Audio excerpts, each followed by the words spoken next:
I couldn't reach my daughter for 5 days. When I went to her house, I heard scratching under the bed. Chapter 1. The call went to voicemail again. That made 47 times in 5 days. 47 times I pressed her name on my phone screen, and 47 times I heard that cheerful recording telling me to leave a message. I stopped leaving messages after the third day. What was the point? She wasn't calling back. My name is Eleanor. I am 62 years old. My daughter, Sarah, is 34. She lives in a small house on Maple Street in a quiet suburb outside of Pittsburgh. She's been there for 6 years now, ever since she and Mark bought it together. Mark is her husband. Or was.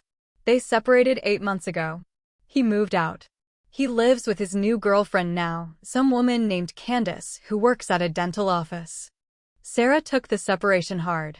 She stopped answering my calls for a while back then too. But never like this. Never for 5 whole days. The first day I didn't worry. Sarah sometimes gets busy with her work as a physical therapist. She has patients scheduled back to back. She calls me back at night. That's what she always does. But that night, my phone stayed silent. The second day, I called her at breakfast. Voicemail. I called at lunch. Voicemail. I called at dinner. Voicemail. I started to feel a tightness in my chest. A small knot of worry that I tried to push down. I texted her. Call your mother. I'm worried. The message delivered. She didn't read it. At least, the little bubble under the message never changed from delivered to read. The third day, I called her work. The receptionist, a nice girl named Brittany, answered. She said Sarah had called in sick on Monday. Monday. That was the last day anyone had heard from her. Brittany said she seemed fine on the phone. Just a little tired. She said she'd take a few days off to rest. I thanked Brittany and hung up. I called Mark then. He didn't answer either. I left a message. I told him I was worried about Sarah and asked if he'd heard from her. He never called back. The fourth day, I couldn't sleep. I lay in my bed in my small apartment and stared at the ceiling. I thought about Sarah as a little girl. I thought about the way she used to hold my hand when we crossed the street. I thought about her first day of kindergarten and how she had cried, and I had told her I would always come back for her. I always did. I was her mother. That was my job. The fifth day, I got in my car. It is a 2015 Honda Civic, blue, with a dent in the passenger side door from a shopping cart at the grocery store. I drove the 45 minutes to her house. The drive took me through the city and out into the suburbs, past the strip malls and the chain restaurants and the rows of houses that all looked the same. I had made this drive 100 times. It had always felt familiar. That day, it felt like I was driving into a fog. I pulled up to Sarah's house at 11 in the morning. It is a small 2-bedroom colonial with white siding and a black front door. There is a small porch with a single rocking chair that Sarah bought at a yard sale. She always wanted to sit out there in the evenings and read, but she never had the time. The lawn was overgrown. The grass was up to my ankles. The flower beds were full of weeds. Sarah loved her garden. She would never let it get like this. That's when the knot in my chest tightened into a hard, cold stone. I walked up the path to the front door. I could see a stack of mail piled up on the welcome mat. Junk mail mostly. A bill from the electric company. An envelope from the state. The newspaper from Tuesday, still in its plastic sleeve. All of it was wet from the morning dew. It had been sitting there for days. I picked it up and rang the doorbell. I heard it chime inside. It was a cheerful sound. A little melody that always made me smile. It didn't make me smile then. I waited. No one came. I rang it again. I pressed my ear to the door and listened. Silence. Then I heard something. A scratching sound. It was faint. So faint I almost missed it. It came from somewhere deep inside the house. A soft, rhythmic sound. Like nails on wood. It would go for a few seconds, then stop. Then start again. I felt the hair on the back of my neck stand up. I called out her name. Sarah. It's Mom. Are you in there? The scratching stopped. Silence. Heavy, suffocating silence. I waited. I held my breath. The scratching started again. It was faster now. More frantic. I walked around the back of the house. The gate to the backyard was unlatched. I pushed it open and stepped onto the patio. The back door was a sliding glass door. The curtains were drawn. I could see a sliver of the living room through the gap. Everything looked normal. The couch was there, a gray sectional that Mark had hated. The TV was on. The screen was black, but the power light was glowing blue. It had been left on.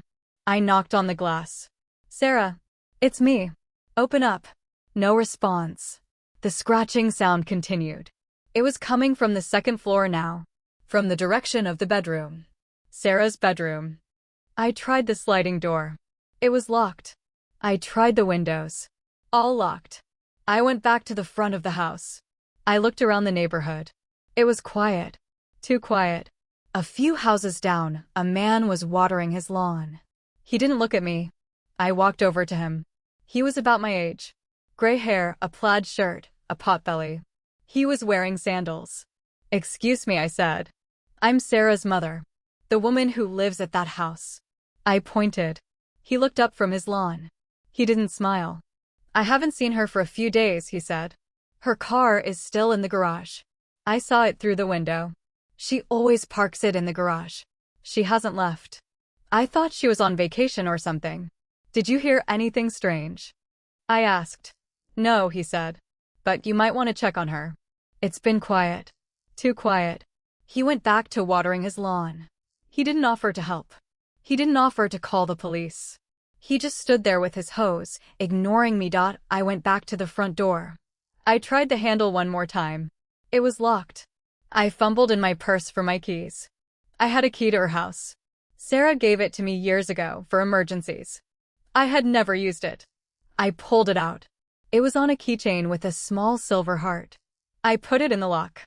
It turned. The door swung open. The smell hit me first. A sour, metallic smell. Like old blood and sweat and something else. Something dead. I gagged. I covered my mouth with my hand. The house was dark. The blinds were drawn. The air was heavy and still. "Sarah," I called out. My voice was shaking. No answer. The scratching sound was louder now. It was definitely coming from upstairs. From the bedroom. I walked into the living room. Everything was neat. Too neat. The pillows on the couch were perfectly arranged. The coffee table was clear except for a single glass of water. The water was cloudy. It had been sitting there for days. I walked to the bottom of the stairs. The scratching sound came again. It was frantic. Desperate. It wasn't a mouse. It was something bigger.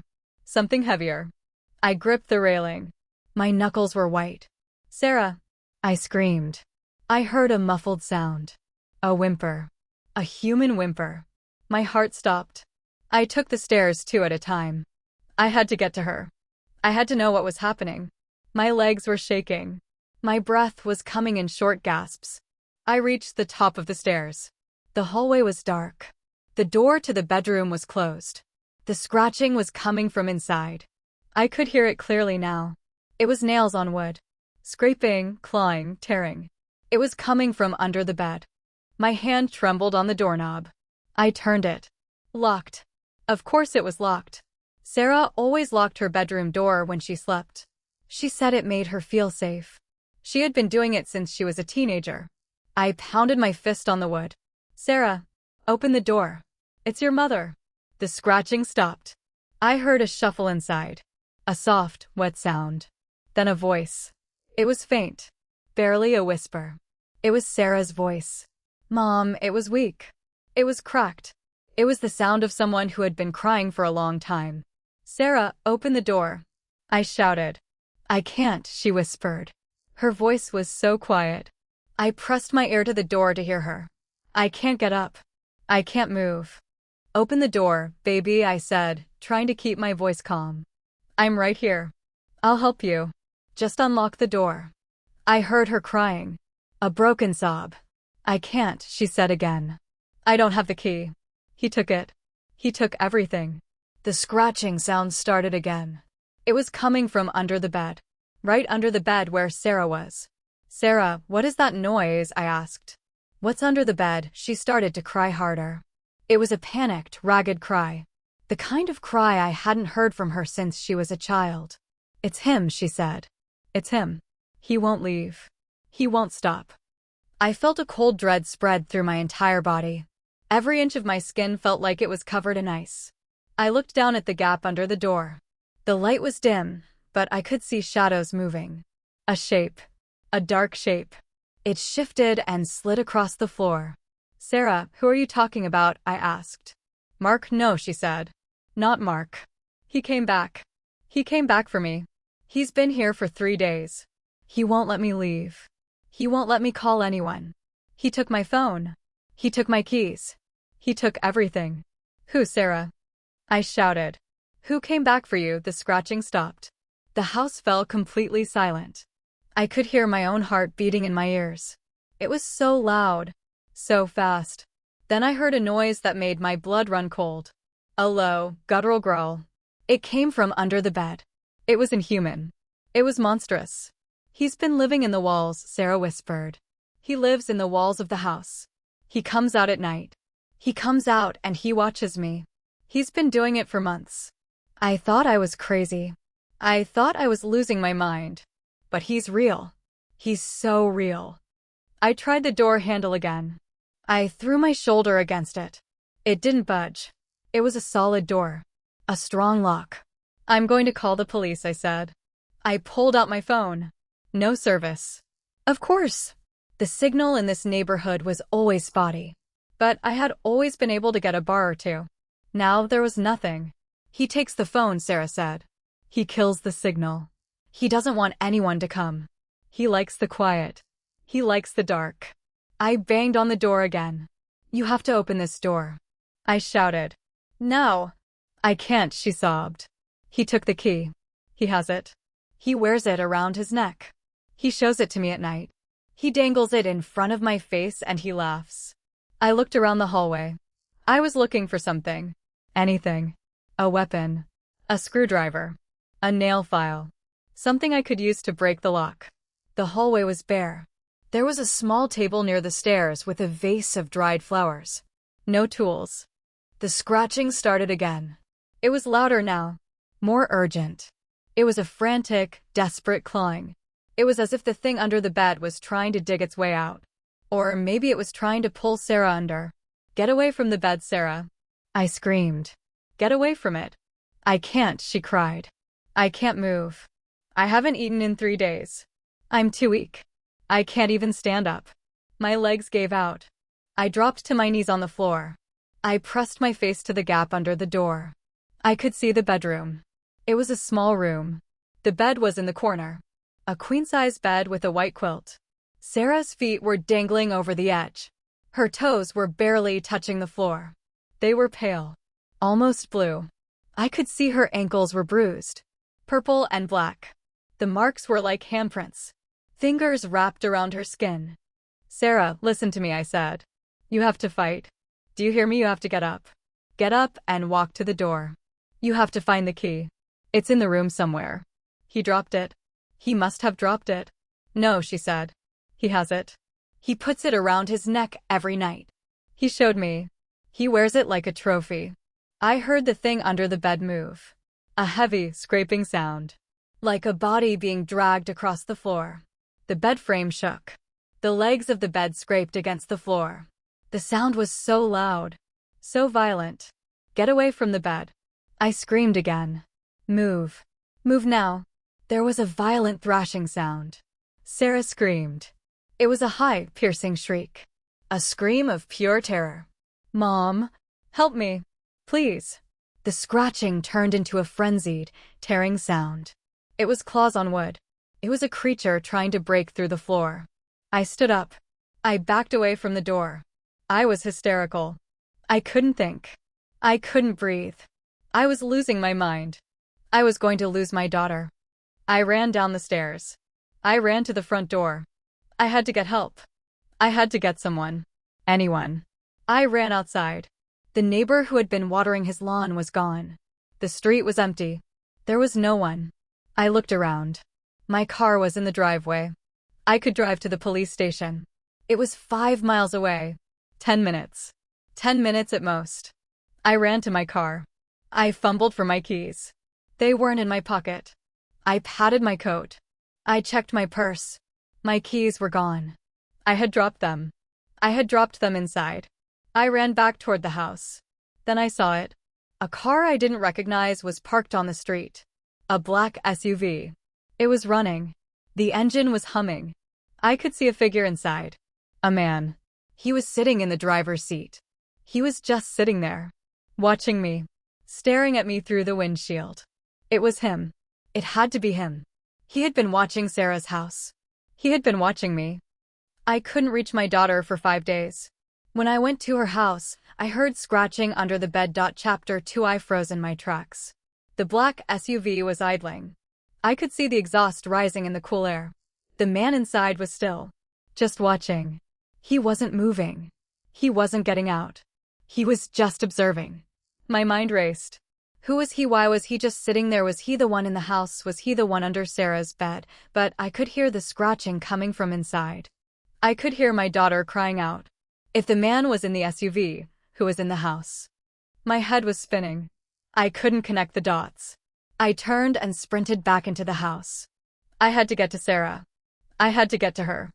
I had to save her. I ran through the living room. I ran through the kitchen. I was looking for a phone. A landline. Sarah had one. She kept it in the kitchen. A white cordless phone on the counter next to the coffee maker. I grabbed it. I pressed the talk button. Dead. No tone. No dial tone. Nothing.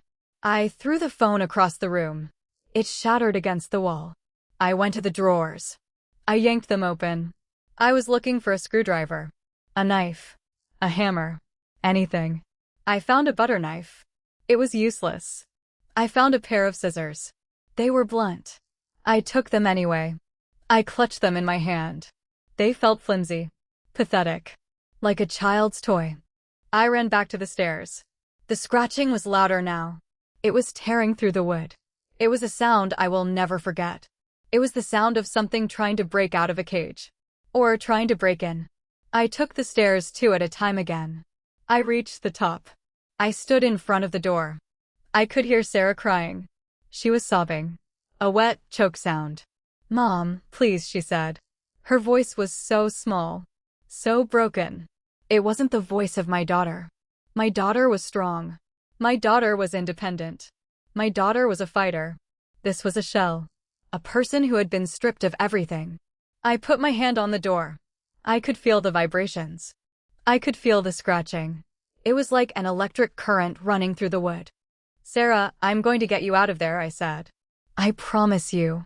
I'm not leaving you. I'm never leaving you." I looked around the hallway one more time. There was an old coat rack in the corner. It was made of solid oak. It was heavy. I grabbed it. I used all my strength. I swung it at the door. The wood splintered. But the lock held. I swung again. Again. The coat rack was heavy. It was awkward. I couldn't get the force I needed. I was panting. I was sweating. Tears were streaming down my face. "Mom," Sarah said. "He's coming. He's coming up from under the bed. He's right here. He's right next to me." The scratching had stopped. There was a new sound. A heavy breathing. A raspy, wet breathing. It sounded like an animal. A predator. "Sarah, get away from him." I screamed. "Get up. Get up and run." "I can't," she whispered. "He's pulling my ankle. He's pulling me down." The sound of the breathing grew louder. Then there was a scream. It was Sarah's scream. It was a scream of agony. Of absolute terror. I heard her body being dragged across the floor. Her limbs were banging against the bed frame. She was fighting. She was clawing at the carpet. "Sarah!" I screamed. "Sarah!" I threw myself against the door. I threw myself against it again and again. The door was breaking. The wood was splintering. But I was too slow. I was too old. I was too weak. I could hear her screaming. I could hear the thing growling. It was a monstrous sound. It was a sound I had never heard before. Not on television. Not in a movie. It was primal. It was evil. I threw my shoulder into the door one last time. The lock burst. The door flew open. I stumbled into the room. I was breathless. I was frantic. My eyes scanned the darkness. The room was a mess. The bed was overturned. The mattress was on the floor. The blankets were torn. The drawers from the dresser were pulled out and broken.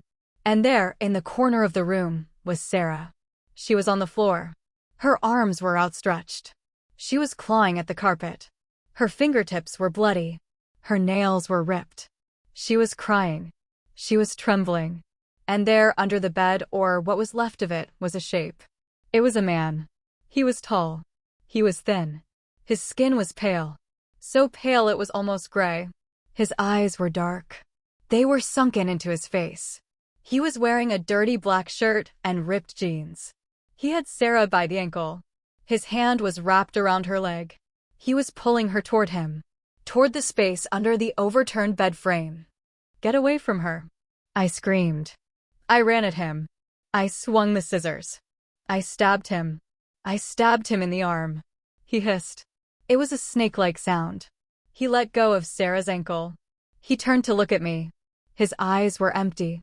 Hollow. He smiled. It was a terrible smile. His teeth were yellow. His gums were black. You're the mother, he said. His voice was a low croak. It was the voice of someone who had been screaming for a long time. I was wondering when you would come. Who are you? I shouted. Who the hell are you? He laughed. It was a dry, rasping sound. I'm the one who's been living with her, he said. I've been living in her walls. I've been living in her attic. I watch her sleep. I watch her shower. I watch her cry. I've been here for months. And now she's mine. Sarah was sobbing on the floor. She was trying to crawl away. She was trying to get to me. I reached down and grabbed her arm. I pulled her to me. Get up, baby, I said. Get up. We're leaving. We're leaving right now. The man lunged at me. He was fast. He was inhumanly fast. He grabbed me by the throat. I couldn't breathe. I couldn't breathe. His grip was like iron. His fingers were digging into my neck. My vision was going black. I could see Sarah screaming. Her mouth was open, but I couldn't hear her. The sounds were fading. I was dying. I was dying in my daughter's bedroom. Then I heard a loud bang. The front door downstairs had been kicked in.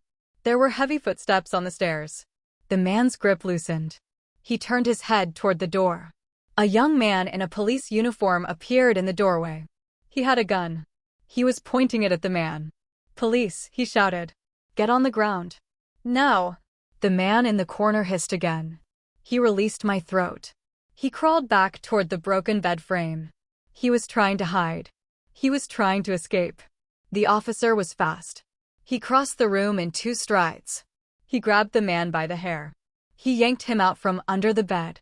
He slammed him against the wall. He handcuffed him. The man started to laugh. It was a wild, unhinged laugh. He was insane. He was completely insane. You don't understand, he said. You don't understand what she did.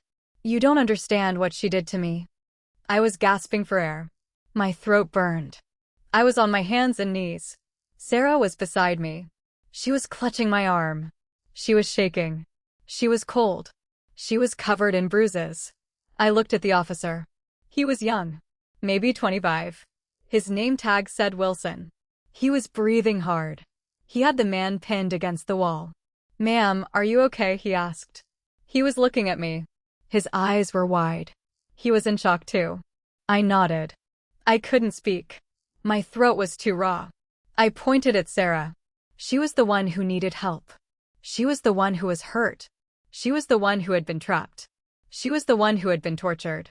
Help her, I managed to say. My voice was a whisper. It was barely audible. The officer called for backup. He called for an ambulance. He spoke into his radio. His voice was calm. It was professional. But his hands were shaking. I could see it. He was scared. He was as scared as I was. Units respond, he said. We have a female victim. Dehydrated. Bruised. Probably malnourished. Suspect is in custody. We need medical assistance immediately. He looked at the man. The man was still laughing. His laughter was echoing through the room. It was a horrible sound. It was the sound of pure madness. You have the right to remain silent, Officer Wilson said. Anything you say can and will be used against you in a court of law. But the man kept laughing. He kept laughing and laughing. It was like he couldn't hear the officer. Or maybe he didn't care. Maybe he was already lost. Maybe he had been lost for a long time. More officers arrived. They swarmed the room. They were asking questions. They were securing the scene. They took the man away. They led him down the stairs. He was still laughing. I could hear his laughter echoing through the house. It was a sound that I would never forget. It was the sound of evil. It was the sound of someone who had no soul. It was the sound of someone who had lost all touch with humanity. I held Sarah. I held her close. She was crying. She was sobbing into my shoulder. She was trying to tell me something. She was trying to speak. But she was too weak. Her words were slurred. They were incoherent. Shoo, I said. Shoo. It's okay. It's okay. I'm here. I'm here. You're safe. You're safe now. But I wasn't sure that was true. I wasn't sure we were safe at all. The paramedics came. They took Sarah out on a stretcher. She was crying.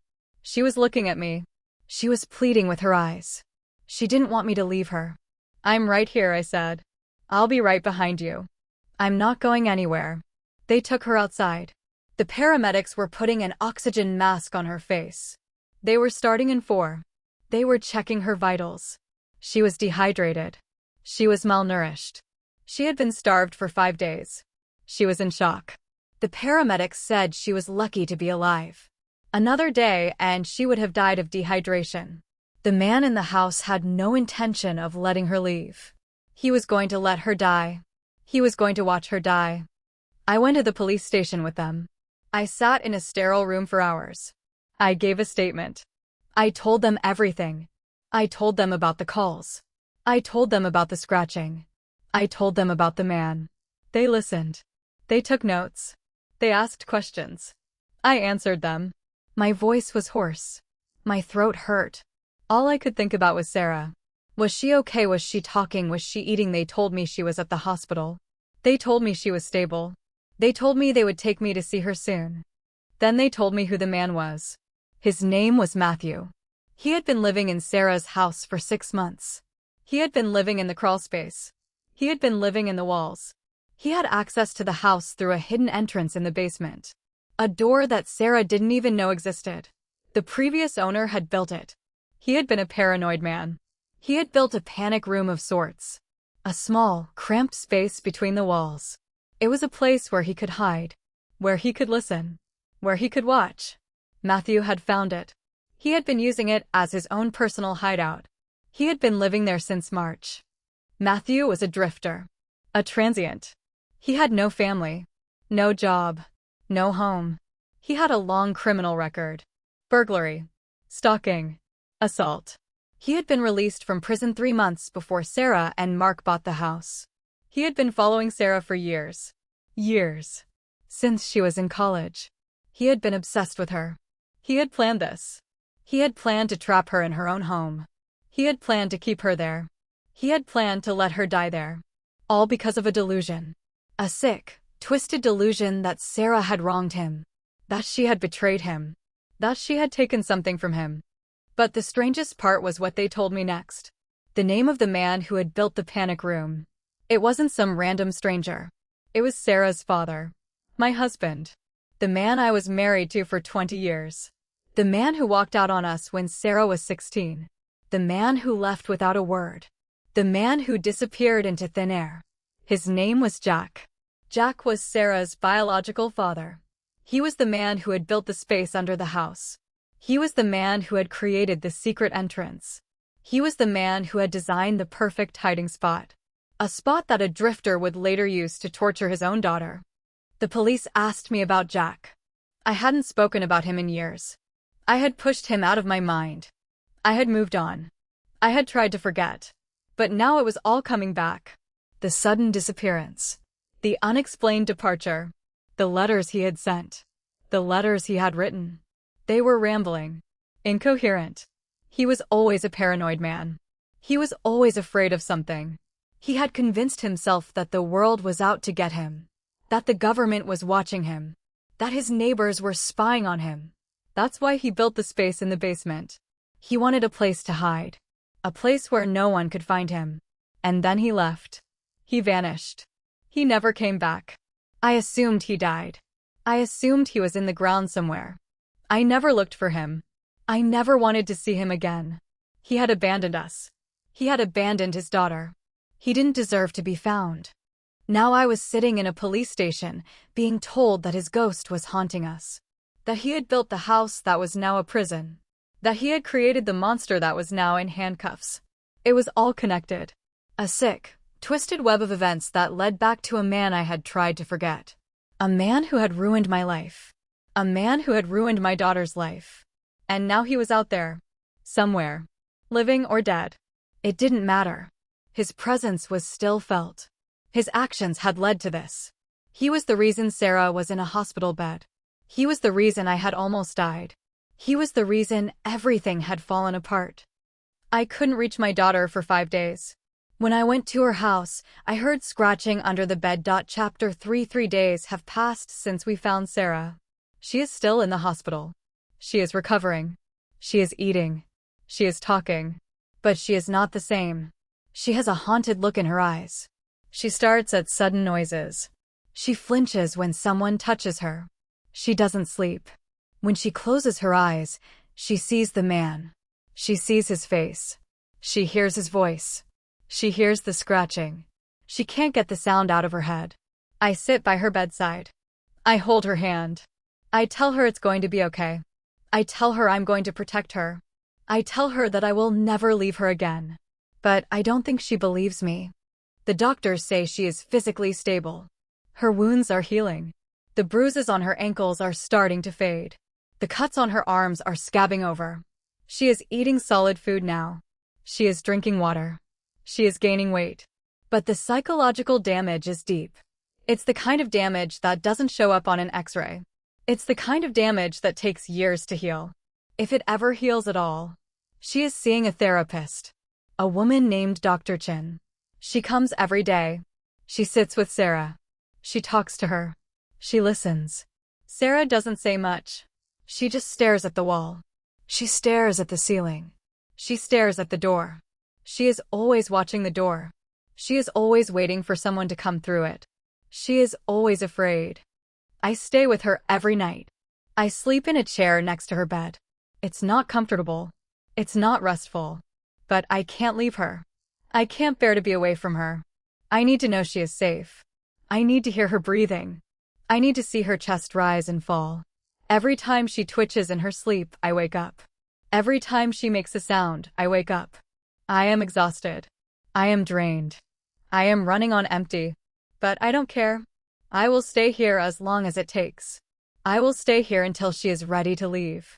I will stay here until she is ready to face the world again. I will not abandon her. I will never abandon her. The police are still investigating. They have been questioning Matthew. He has been talking. He has been telling them everything. He has been bragging about his crimes. He is proud of what he did. He is proud of the fear he caused. He is proud of the pain he inflicted. He is a monster. He is a pure, unadulterated monster. He has no remorse. He has no guilt. He has no empathy. He is hollow. He is empty. He is a shell of a human being. The police say he has done this before. He has done this to other women. He has done this in other houses. He is a serial stalker. A serial predator. He has been doing this for years. And he has always gotten away with it. Until now. Until Sarah. Until me. But the police are also looking for Jack. They want to talk to him. They want to know if he knew Matthew. They want to know if there is a connection beyond the house. They think there might be. They think Matthew might have been looking for Jack. That he might have been drawn to the house because of Jack. That he might have known him. That he might have been waiting for him. It's a theory. A wild theory. But it might be true. It might all be connected. My husband. The drifter. The house. The family. It's all one big tangled mess. A mess that I can't untangle. A mess that I don't want to understand. I just want to move on. I just want to leave it all behind. But I can't. Because every time I close my eyes, I hear the scratching. I hear it in my memory. I hear it in my nightmares. I hear it in the quiet moments. It's a sound that will never leave me. It's a sound that haunts me. It's a sound that reminds me of how close I came to losing everything. It's a sound that reminds me that evil is real, that it lives in the walls, that it hides in the dark, that it waits for the right moment to strike. I thought I was safe. I thought my family was safe. I thought I had done everything right. But I was wrong. I was so wrong. Yesterday, I went back to Sarah's house. I had to retrieve some things. Clothes. Medications. Her purse. The police had cleared the scene. They had removed the evidence. They had fixed the damage. The door was repaired. The broken frame was replaced. The house was clean. It looked like a normal house. It looked like a home. But it wasn't. It was a tomb. It was a place of horror. I couldn't stay inside. The walls seemed to close in on me. I could hear the scratching again. The memory of it was so vivid. It was like I was back in that moment. Back in that hallway. Back at that door. I grabbed what I needed and I left. I locked the door behind me. I threw the key in the trash. I will never go back there. I will never set foot in that house again. Sarah is going to come stay with me. She will live in my apartment. It's small, but it's safe. It's clean. It's a new start. She needs time to heal. Time to recover. Time to find herself again. I will take care of her. I will cook for her. I will hold her when she cries. I will be there. I will never leave her alone again. I lost 18 years with her father. I lost him to his own demons. I will not lose my daughter. I will not let her fall into the darkness that he created. I will pull her back. I will save her. But there is a part of me that is afraid. A part of me that knows the darkness is still there. That it can't be erased. That it will always be a part of her. A part of me that wonders if she can ever really be okay. I look at her and I see her father. I see his face. I see his eyes. I see the same sadness. The same anger. The same confusion. It's a fear that I can't shake. A fear that the damage is too deep. That the trauma is too great. That she will never be able to trust anyone again. That she will never be able to feel safe. I can't let that happen. I can't let him win. I can't let the monster take her life. She is my daughter. She is my world. And I will fight for her. I will fight for her until my last breath. Today, Sarah spoke to me. She spoke to me about what happened. It was the first time she had talked about it. The first time she had been able to put it into words. She was sitting up in bed. She was staring out the window. The sun was shining. It was a beautiful day. But she didn't see the beauty. She saw the shadows. She saw the darkness. "Mom," she said. Her voice was soft. It was fragile. It was the voice of a child. "I'm here, baby," I said. "I'm right here." She turned to look at me. Her eyes were red. They were swollen. She had been crying. "He was in the house for months," she said. "Months. And I didn't know. I didn't know he was there." "It's not your fault," I said. "It's not your fault." "But it is," she said. "I should have noticed. I should have seen the signs. I should have known something was wrong." "Sarah, there were no signs," I said. "He was hiding. He was hiding in the walls. How could you have known?" She started to cry. She cried for a long time. I held her. I held her and I let her cry. I let her get it all out. I let her release all the pain, all the fear, all the anger. She needed to cry. She needed to let it out. She had been holding it in for so long. She had been holding it in for 3 days. She had been holding it in since the moment I found her. She had been trying to be strong. She had been trying to be brave. But she couldn't hold it in anymore. The dam had broken. She was crying like a child. She was crying like she had when she was a little girl. When she had scraped her knee. When she had lost her favorite toy. When she had been scared of the dark. I held her. I rocked her. I told her it was going to be okay. I told her that I was there. I told her that I would never leave her. And eventually, the crying stopped. She fell asleep. She was exhausted. She was drained. She needed the rest. While she slept, I thought about Jack. I thought about the man I had married. I thought about the father of my child. I thought about the person he used to be. He was not always a paranoid man. He was not always a broken man. There was a time when he was kind. There was a time when he was loving. There was a time when he was a good husband. A good father. I remembered the way he used to hold Sarah when she was a baby. I remembered the way he used to sing to her. I remembered the way he used to read her bedtime stories. He was a gentleman. A caring man. A man who loved his family. But something changed. Something inside him broke. He started to withdraw. He started to isolate himself. He started to talk about conspiracies. He started to talk about threats. He became obsessed with security. He became obsessed with the idea that someone was out to get him. I tried to help him. I tried to get him to see a doctor. I tried to get him to talk to someone. But he refused. He said he was fine. He said I was the one who was crazy. He said I was the one who was paranoid. He said I was the one who was trying to control him. I didn't know what to do. I didn't know how to reach him. He was slipping away from me. He was slipping away from all of us. And then one day, he was gone. He had left a note. A short, cryptic note. It said, I have to go. I have to protect myself. I have to protect you. I'll be back when it's safe. But he never came back. He never came back at all. I never saw him again. I never heard from him again. I assumed he had died. I assumed he had been killed. I assumed he had taken his own life. I never knew for sure. And now I am left wondering. Wondering if he is still out there. Wondering if he is still alive. Wondering if he is still hiding. Wondering if he is still watching. The police are trying to find him. They are trying to trace his movements. They are trying to track him down. They think he might have stayed in the area. They think he might have been living in the shadows. They think he might have been watching Sarah all along. They think he might have known what was happening. They think he might have been a part of it. It's a terrifying thought. It's a thought that keeps me up at night. It's a thought that fills me with dread. Could my husband have been involved? Could he have been working with Matthew? Could he have been the one who led Matthew to our daughter? I don't know. I don't want to know. I can't bear to think about it. It's too horrible. It's too painful. It's too much to handle. But I have to handle it. I have to be strong for Sarah. I have to be strong for myself. I have to push through the pain.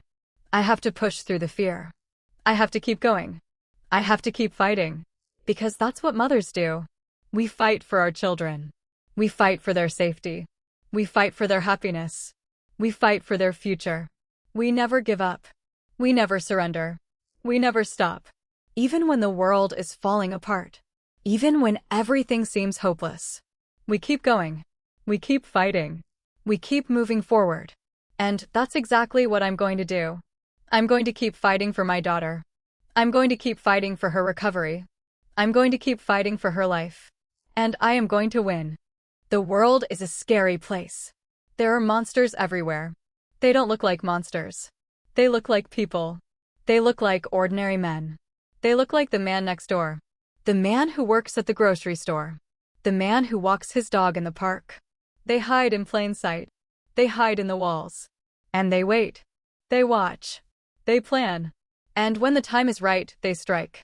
They take what they want. They destroy everything they touch. They leave a trail of broken lives. They leave a trail of pain. And they don't care.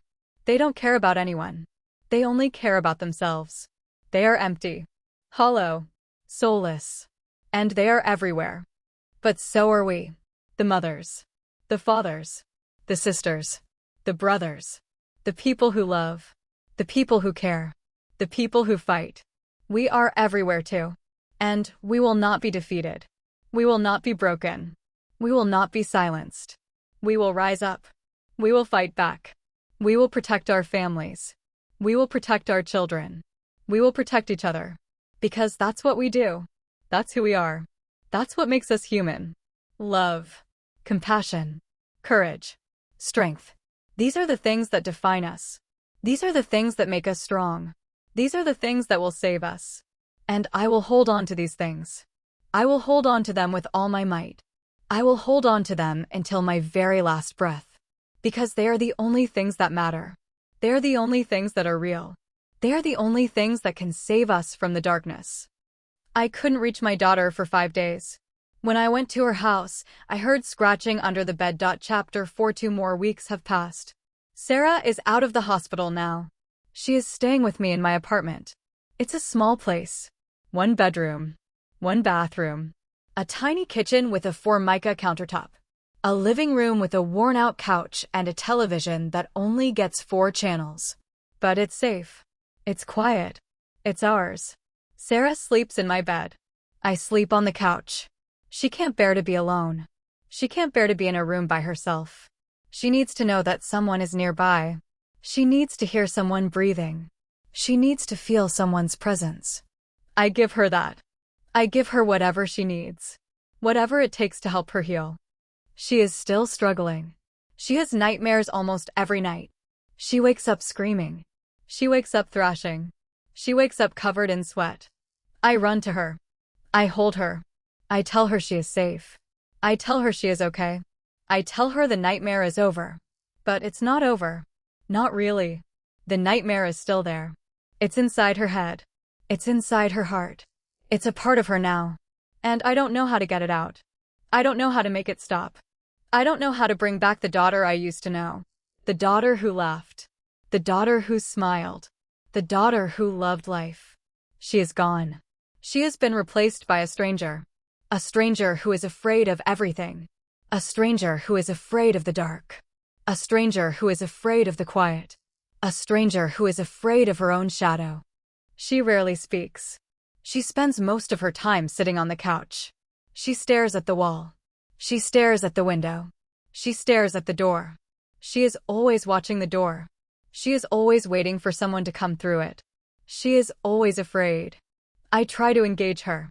I try to talk to her. I try to get her to talk about her feelings. But she shuts down. She closes off.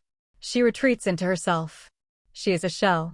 A hollow shell of the person she used to be. It breaks my heart. It breaks my heart to see her like this. It breaks my heart to see my daughter suffering. And there is nothing I can do to fix it. There is nothing I can do to make it better. All I can do is be there. All I can do is wait. All I can do is hope that one day, she will find her way back. One day, she will find her way back to me. The police keep me updated on the case. Matthew is still in custody. He is awaiting trial. The evidence against him is overwhelming. DNA. Fingerprints. His own confession. He is going to prison for a long time. He is going to be locked away where he can't hurt anyone else. But that doesn't make me feel better. It doesn't bring back the months that Sarah lost. It doesn't erase the fear that she felt. It doesn't heal the wounds that he inflicted. He is a monster. He will always be a monster. And no amount of justice can change that. No amount of punishment can undo what he did. But at least he is gone. At least he is out of our lives. At least he can't hurt her anymore. But Jack is still out there. The police haven't found him. They haven't found any trace of him. It's like he vanished into thin air. It's like he never existed. They have searched everywhere. They have checked records. They have followed leads. They have talked to people who knew him.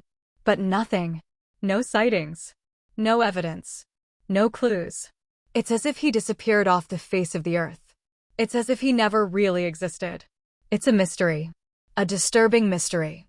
A mystery that haunts me day and night. Where is he?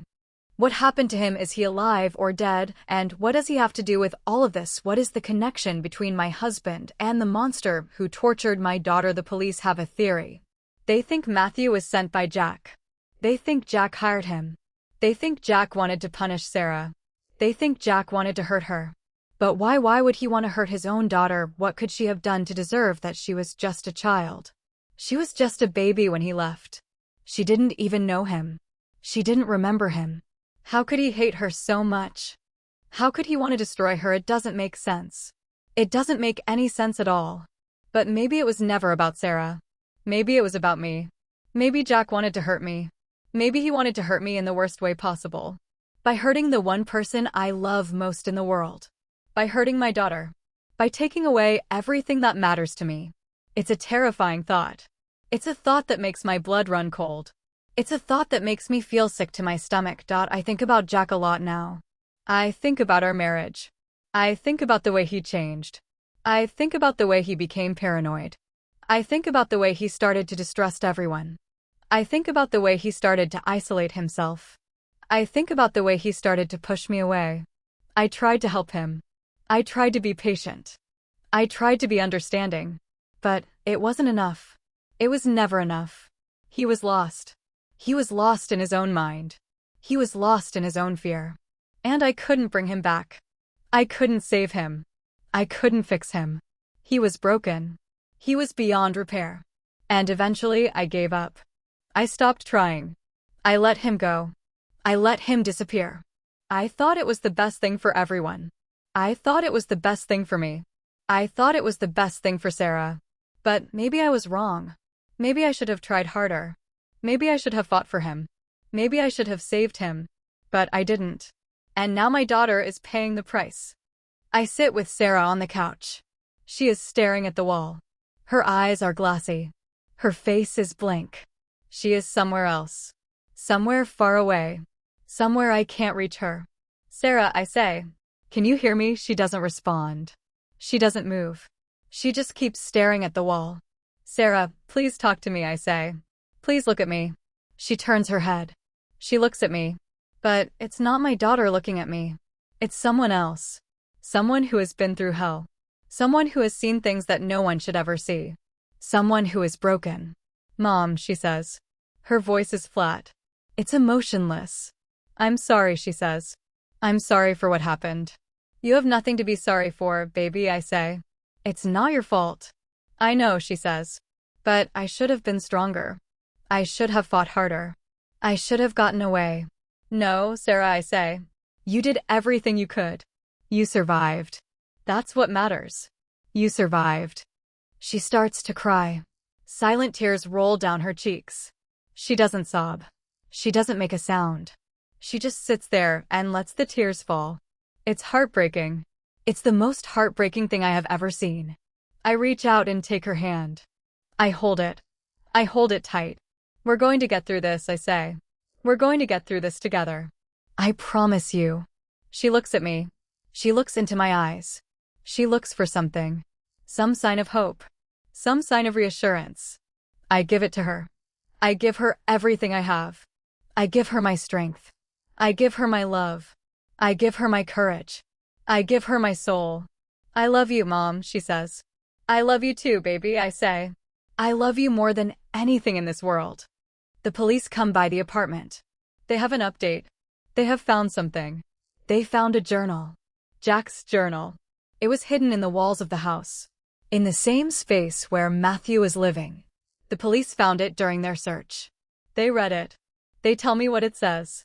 It's disturbing. It's disturbing beyond belief.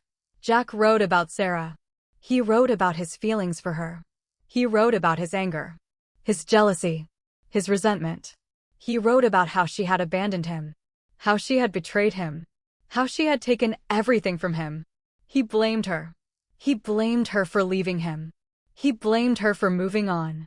He blamed her for being happy. He wanted to punish her. He wanted to make her suffer. He wanted to ruin her life. And he found someone to help him. He found Matthew.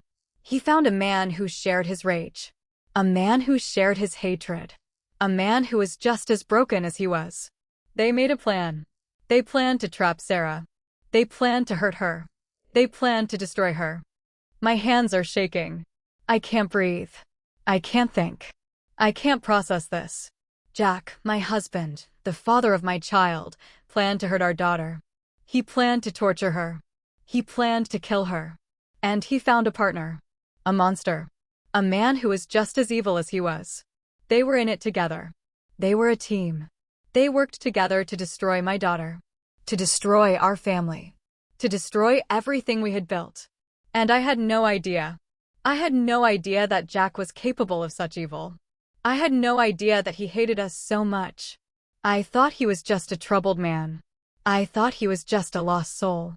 I thought he was just a victim of his own delusions. But I was wrong. He was a monster. He was just as much a monster as Matthew. He was the one who started it all. He was the one who set it all in motion. And now he is gone. He is out there somewhere. He is free. He is waiting. And that terrifies me. That terrifies me more than anything. Sarah is watching me. She sees my face. She sees my fear. Mom, she says. What is it? What happened? I don't want to tell her. I don't want to burden her with this. She has been through enough. She doesn't need to know that her father is responsible for her pain. She doesn't need to know that the man who is supposed to love her, the man who is supposed to protect her, is the one who tried to destroy her. But she deserves to know. She deserves the truth. Sarah, I say, there's something I need to tell you. Something about your father. She looks at me. Her face is pale. Her eyes are wide. What about my father? She asks. He's dead.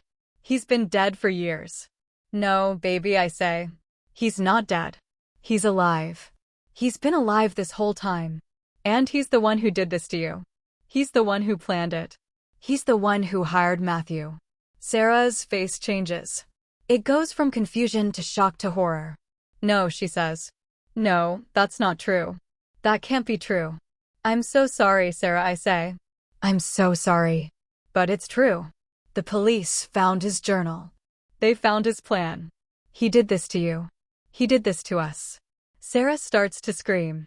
It's a primal scream. A scream of pure agony. A scream of pure betrayal. She screams and she screams and she screams. I hold her. I hold her and I try to calm her down. But she won't stop. She can't stop. The pain is too much. The betrayal is too much. Her father, the man she never knew, the man she never met, the man who was supposed to love her, tried to kill her. He wanted her dead. He wanted her gone. He wanted her to suffer. And she can't handle it. She can't handle the truth. She breaks down. She breaks down completely. She collapses in my arms. And I hold her. I hold her and I cry with her. Because there's nothing else I can do. There's nothing else any of us can do. I couldn't reach my daughter for 5 days. When I went to her house, I heard scratching under the bed. Chapter 5. The days blur together after that. Sarah stops eating. She stops talking. She stops moving. She just lies in bed. She stares at the ceiling. She stares at nothing. She is catatonic. Completely shut down. The therapist comes every day. She tries to reach her. She tries to pull her back. But Sarah is gone. She has retreated so deep inside herself that I don't know if she will ever find her way out. I sit by her side. I hold her hand. I talk to her. I tell her I love her. I tell her I'm sorry. I tell her none of this is her fault. But she doesn't hear me. She doesn't respond. She is lost. Lost in a darkness that I can't penetrate. The doctors say she needs time. They say the trauma is too deep.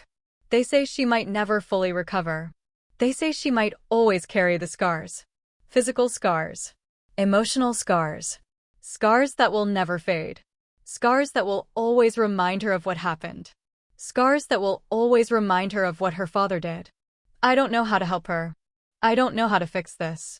I don't know how to make it better. I feel so helpless. So useless. So weak. I am her mother.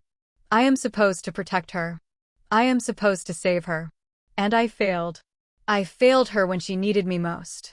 I let her father's evil seep into her life. I let it destroy her. I let it break her. And now I don't know if she can ever be put back together. The police continue their investigation. They are still looking for Jack. They have issued a nationwide warrant. They have put his face on the news. They're asking for the public's help. They're offering a reward. But no one has come forward. No one has seen him. No one knows where he is. It's like he has completely disappeared. Like he was never real. Like he was just a ghost. A ghost that haunts us. A ghost that will never leave us alone. The police say they will find him. They say they will bring him to justice. They say he will pay for what he did. But I don't believe them. I don't believe he will ever be caught. I don't believe he will ever be held accountable. I think he is gone. I think he is dead. I think he has escaped into the shadows forever. And I have to live with that. I have to live with the knowledge that my husband, the father of my child, is out there somewhere, free, and I can't do anything about it. I can't bring him to justice. I can't make him pay. I can't protect my daughter from him. He is out there and he is a threat. A threat that will always hang over our heads. A threat that will always be there, waiting, watching, planning. I can't live like this. I can't live in fear. I can't live in the shadow of my ex-husband. I have to move on. I have to find a way to move on. For Sarah. For myself. For our future. We can't let him win. We can't let him destroy us. We have to fight back. We have to find a way to heal. We have to find a way to be happy again. It won't be easy. It might take years. It might take decades. But we have to try. We have to try for each other. We have to try for ourselves. We deserve a happy ending. We deserve a life free from fear. And I will do everything in my power to make that happen. I bring Sarah to a new therapist. A specialist in trauma. A woman who has helped people who have been through worse. I tell her everything. I tell her about Matthew. I tell her about Jack. I tell her about the house. I tell her about the scratching. She listens. She doesn't judge. She doesn't dismiss. She listens. And she tells me there is hope. She tells me that Sarah can recover. She tells me that it will take time. It will take work. It will take patience. But it's possible. It's possible for her to find her way back. It's possible for her to be whole again. And I believe her. I have to believe her. Because if I don't, if I give up hope, then I have nothing. And I can't live with nothing. I need hope. I need to believe that things can get better. I need to believe that my daughter can be saved. Sarah starts to respond to the new therapist. She starts to talk. Just a little at first. A few words here and there. But it's a start. It's progress. She starts to eat again. Small meals. Little bites. But she's eating. She's drinking. She's getting stronger. She's coming back. Slowly. Painfully. But she's coming back. I see glimpses of the old Sarah. The Sarah who used to laugh. The Sarah who used to smile.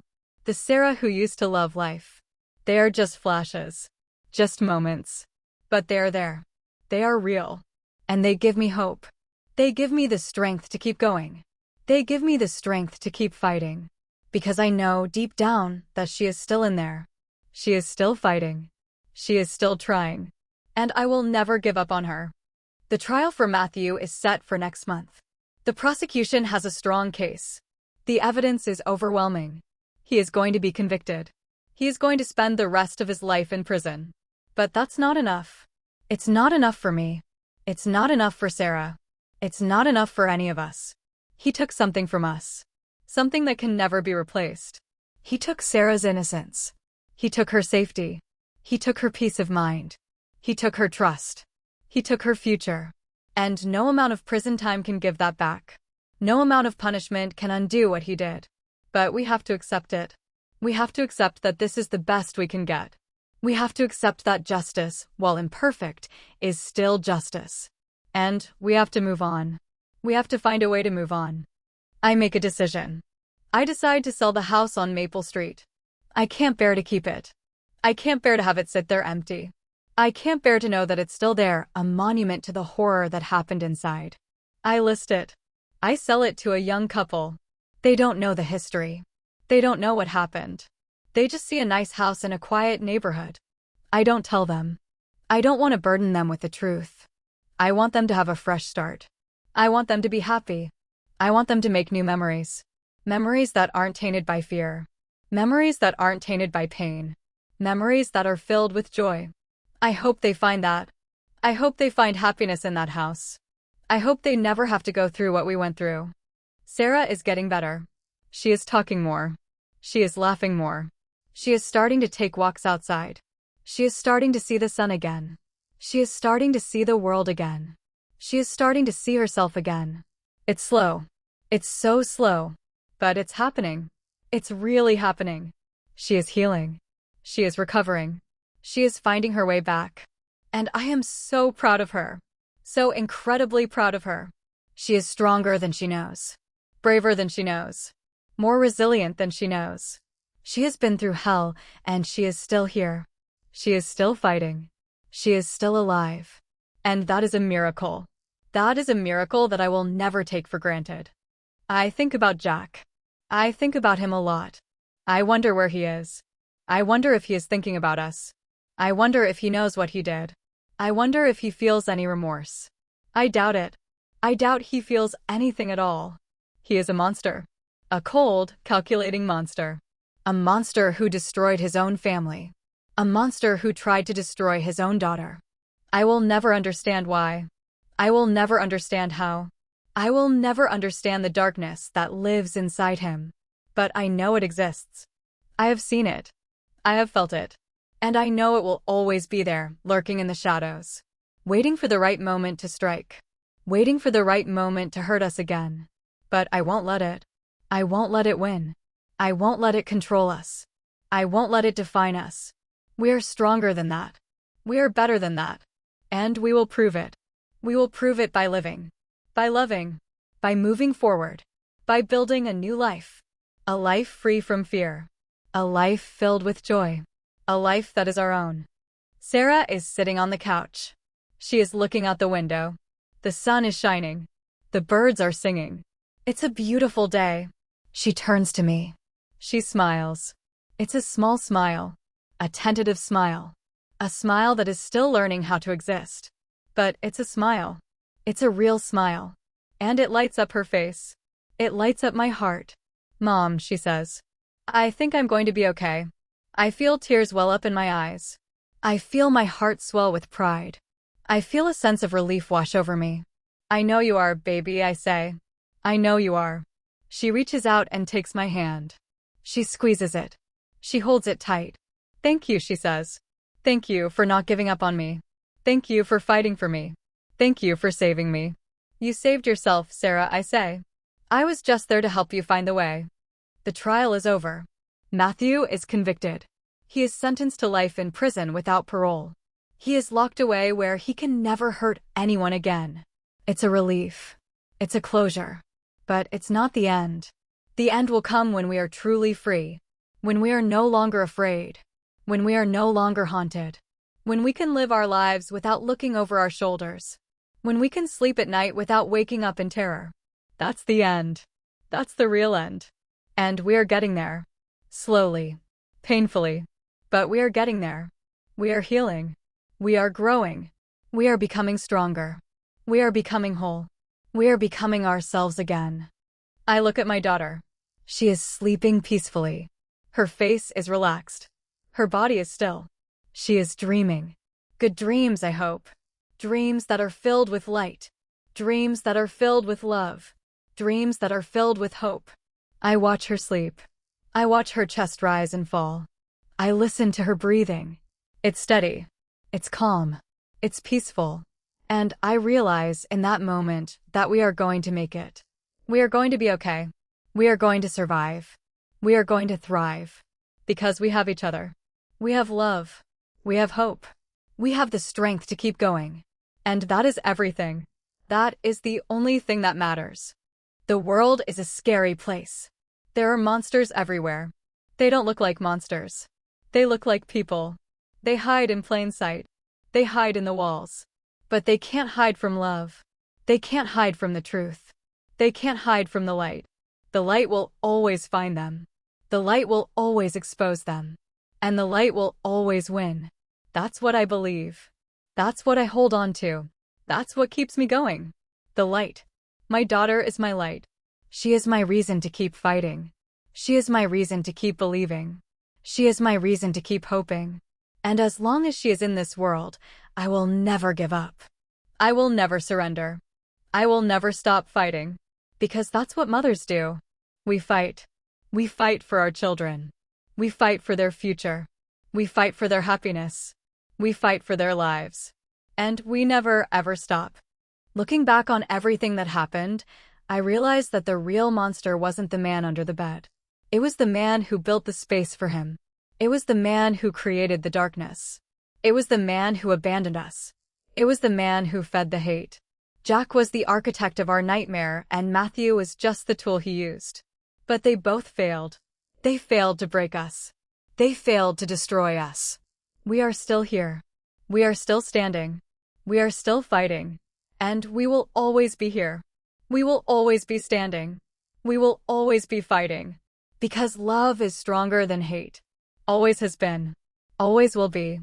If you've made it this far, I want you to know that you are not alone. Evil exists. It hides in the shadows. But so does goodness. So does light. So does love. And love always wins. It won for us. It can win for you too. So hold on. Hold on to the people you love. Hold on to the hope that lives inside you. Hold on to the belief that things can get better. Because they can. They will. I believe it. And if you're facing your own darkness right now, know that the scratching sound is just a sound. It doesn't have to define you. It doesn't have to control you. You are stronger than it. You are braver than it. You are more powerful than it. And you can overcome it. Just like Sarah did. Just like I did. We overcame the darkness. We found the light. And so can you. The darkness didn't win. I used to think it would.